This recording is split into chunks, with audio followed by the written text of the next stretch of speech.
Kitchen को आपण मानकु स्वागत। आमे आज तैयारी करिबा तुलसी राइस। आमे नेचु 500 ग्राम राइस, आमे नेचु किछि बिट लुण, गोलमरीच, काजू बादाम, आमे नेचु बड़ अलैच, किछि लवंग, आमे नेचु गोटे चक्रफूल, आमे नेचु किछि तुलसी पत्र, नेचु किछि गुआ घिओ। चाउलटे की आमे 2 घंटा पर्यंत पानी रे बतुरे दबा, तापरे आमे तुलसी राइस प्रस्तुति आरंभ करिबा। तुलसी राइस टी करिया पई आमे कढ़ी रे दबा किछि पानी।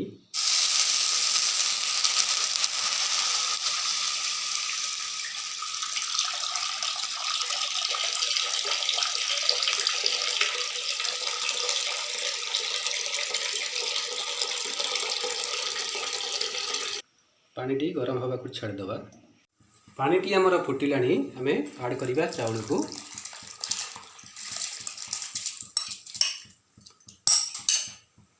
ऐड करिबा गोटे चमच बिट लुण। चाउल की फुटिया को छाड़ दबा। राइस टी आमर हो गलानी, देखि नबा। हम राइस टी देखि नबा। देखंतु आमर 90 भाग राइस हो गलानी। आमे राइस टी छाणी नबा। तुलसी राइस टी करिया पई आमे कढ़ई रे दबा किछि गुआ घिओ। घिओ टी गरम हवा को छाड़ दबा।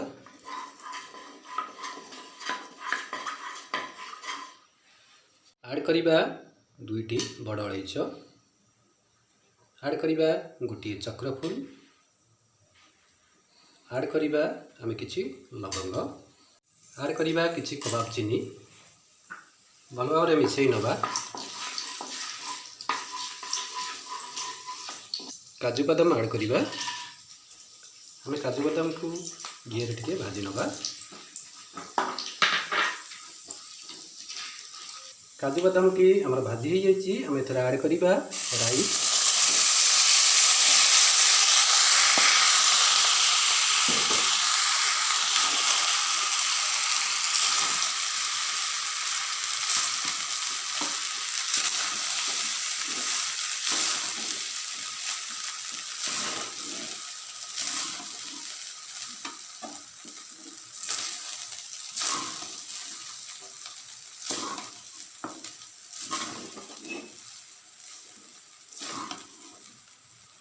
ऐड करिबा हाफ चमच बिट लुण, कारण गोटे चमच बिट लुण आम आगुरी देइथिले।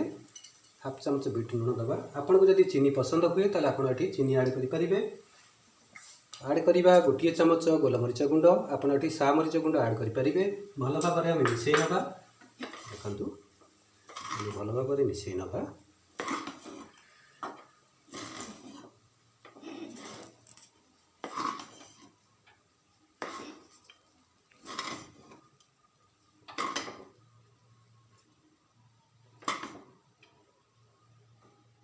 ऐड करिबा किछि तुलसी पत्र।